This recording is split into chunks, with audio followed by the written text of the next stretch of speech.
క్రైస్తవులు మేలుకోవాలి, క్రైస్తవులు అందరూ కలిసి ఆ ఎమ్మెల్యేని చంపేయలేరా, అతను తెలుగుదేశం పార్టీ అండగోడా లేదు, ప్రభుత్వం అండగోడా లేదు అతనికి, అట్లాంటి చంపేయలేరా అంటూ కారే సోదరులకు సంబంధించినటువంటి పోస్టు, కత్తి పట్టుకుని ఫోటో దిగి పెట్టిన పోస్టు. అంటే క్రైస్తవులకి, దళితులు క్రైస్తవంలోకి మారితే వాళ్ళకి సంబంధించి ఎస్సీ ఎస్టీ రిజర్వేషన్స్ వర్తించవు, ఎస్సీ ఎస్టీ అట్రాసిటీస్ యాక్ట్ వర్తించదు.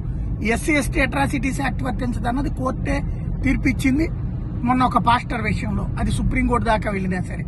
ఇక సర్టిఫికెట్టే చెల్లుబాటు కాదు, ఈవెన్ ఎన్నికల్లో పోటీ చేయడానికి కూడా వాళ్ళు అనర్హులు అన్నటువంటి వాదనని తెర మీదకి తీసుకొస్తూ ఈవెన్ పాస్టర్ల సర్టిఫికెట్లు కూడా వాళ్ళకి ఎస్సీ సర్టిఫికెట్లు ఉంటే క్యాన్సిల్ చేయాలన్న వాదనతో తెర మీదకి వస్తున్నటువంటి రఘురామకృష్ణరాజు మీద బాగా కక్ష కట్టుంటారు. ఎందుకంటే అందరికీ తెలిసినా మాట్లాడరు. హిందూ సంఘాలు మాట్లాడితే వాళ్ళ మీదనే మతోన్మాద ముద్ద వేస్తారు.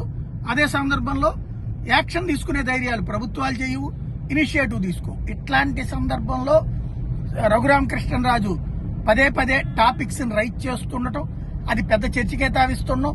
కొన్ని చోట్ల కొంతమంది ఎస్సీ సర్టిఫికెట్లు కూడా క్యాన్సిల్ అవుతుంటాం.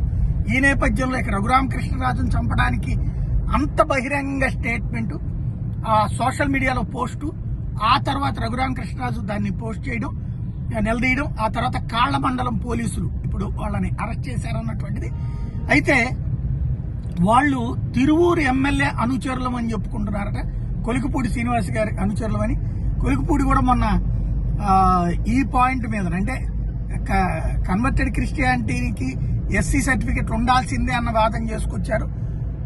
ఆ విధమైనటువంటి ఇదే, లేకపోతే గనక వాళ్ళైతే తిరువూరు ఎమ్మెల్యే పేరు చెప్తున్నారన్నట్టు రఘురామకృష్ణరాజు ఓపెన్ గా చేస్తున్నటువంటి ఆరోపణ. ప్రస్తుతానికైతే అరెస్టులు ఇవి నడుస్తున్నాయి. కానీ ఏంటి అసలు ఈ స్థాయి థ్రెట్ ఇవ్వడం వెనకాల ఉన్న ఉద్దేశం ఏంటో తేలాల్సి ఉంది.